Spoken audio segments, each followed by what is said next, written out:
Ito ang tardigrade, isang kamangha-manghang nilalang sa mundo, at ito ay kilala rin bilang water bear o moss piglet, parang isang alien sa ilalim ng karagatan, isang maliit na organismo na halos hindi mapatay kahit anong extreme na kalagayan.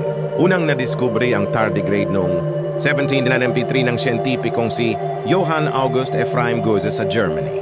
Matagal nang pinag-aaralan ang mga ito dahil sa kanilang pambihirang kakayahan sa pag-survive.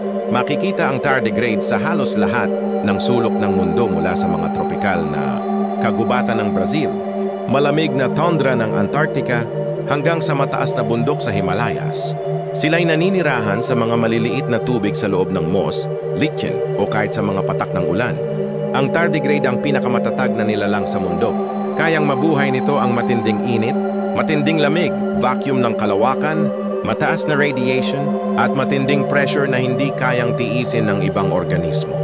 Dahil sa kanilang kakayahan, pinag-aaralan ng tardigrade para sa siyensya, lalo na sa space exploration at medicine. Sila'y simbolo ng tibay at resilience sa kalikasan.